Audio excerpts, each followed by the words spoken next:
Toutes les techniques de growth hacking ne sont pas bonnes à prendre. Facebook, par exemple, a fait un grand ménage il y a quelques semaines. Certaines personnes avaient abusé de techniques de growth hacking qui sont désormais proscrites. Ces gens se retrouvent bannis des réseaux sociaux. Parfois, ils avaient des comptes qui comportaient des millions de fans, disparus en un instant. Alors, quelles sont les techniques à éviter ? Le like jacking ou le jacking de j'aime. Sur Facebook, vous pouvez exporter le code d'un bouton j'aime. Il suffit de placer ce code sur n'importe quel lien sur votre site, particulièrement là où vous savez que les gens vont cliquer. En cliquant sur ce faux lien, ils vont aimer votre page. C'est évidemment trompeur, à éviter désormais. Créez des groupes en nombre.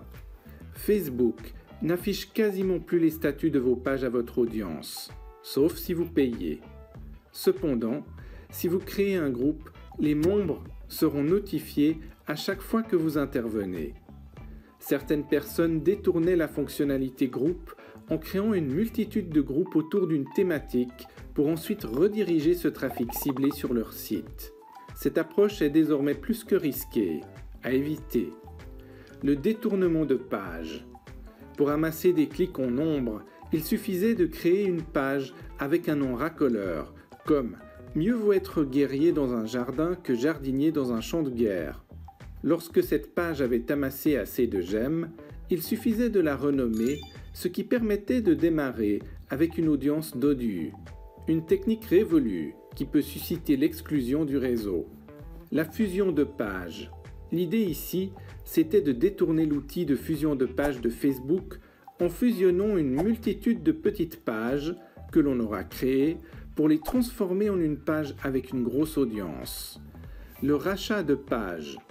Certaines personnes ont flairé le bon filon en vendant des pages Facebook qui disposaient de grosses audiences mais qui n'étaient plus actives. Le bénéficiaire fusionnait ensuite cette audience avec une autre page. C'est une stratégie à éviter.